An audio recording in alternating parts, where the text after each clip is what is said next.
طب قول لي بالله عليك، حل انت. امم ما قول لي عندكش ما قول لي عندكش حاجه ممكن تغييرات. تتعمل. قول لي حاجه ممكن تتعمل انا ما حاولتش اعملها. اه برضه انا مش عايز ارجع تاني واقول لك القايمه والبتاع، لان الناس زهقت مني. بس صدقني، يعني لو مدرب اجنبي هيقول لهم انا مش مسؤول عن البطوله دي اه قبل ما يمسك. صدق احلف لك اه انه انا مش مسؤول عن البطوله دي، مش هقدر اعمل بيه حاجه. اه بس احلف لك. تتفق معايا ان ستانلي احد نجوم اللقاء او هو نجم اللقاء؟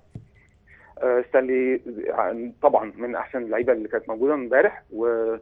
وعمل بصراحه، يعني عمل كل التعليمات اللي اتقالت له حتى في الواجب الدفاعي وهو تحت الفرد. فلكن ده ما بيقللش من بقيه لعيبتي. طيب احنا صعدنا يعني كابتن خالد. يعني الحمد لله. لعيبتنا عملوا جيم في الاخر، احنا صعدنا جبنا جونين في المغرب. طب كابتن يعني مؤمن، انا بكلمك دلوقتي، عايزه استفسر منك برضو لان الناس مش فاهمه. ناس بتقول ان علي فتحي لازم يعمل جراحه، وناس بتقول ممكن يلحق. انا عايز اعرف منك الحقيقه، علي فتحي، لان دي عندنا مشكله جامده جدا ناحيه الشمال. انت مش لاقي باك ليفت، بتقعد تجرب، مره معروف، مره رمزي، مره اسلام، يعني حته مش بتاعتهم خالص. والله يكون في عونك. هل علي فتحي بالاخر كده قادر يكون موجود ولا لا؟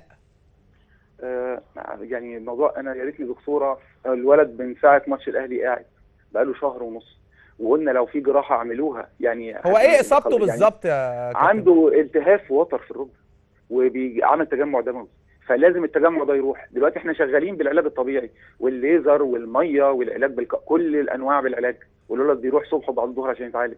مم. فصدقني لو انت حاسس فالموضوع بالمشكله، صعب انه يلحق. انا اللي ميت من المشكله. الموضوع يعني صعب الناس انه يلحق يا عارفه كابتن المشكله. مؤمن.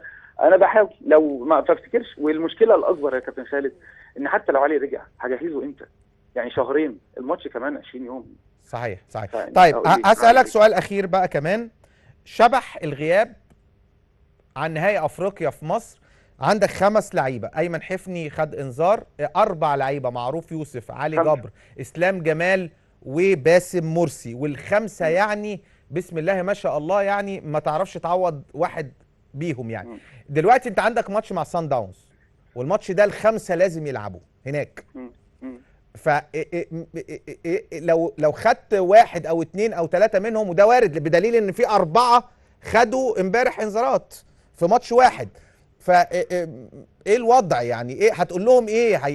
هل ممكن انا اقول لك مثلا باسم مرسي ممكن تقول له مالكش دعوه خالص باي حاجه غير ان انت تجيب جون او بتاع؟ نفس القصه بالنسبه لايمن حفني. لكن شوف، اسلام هقول لك جمال، الحقيقه. علي جبر، معروف معرضين ان هم ياخدوا انذار. انا هقول لك الحقيقه انا هعمل العكس.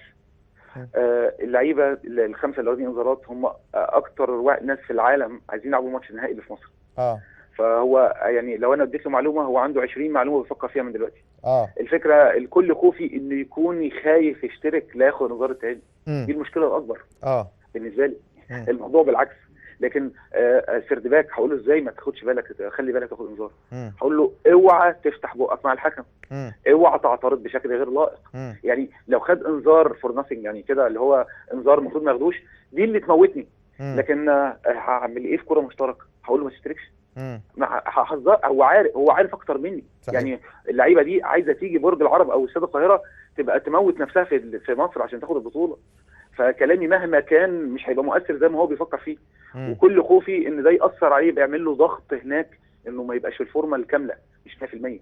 هي دي صحيح. المشكله اللي بتواجهني. تمام.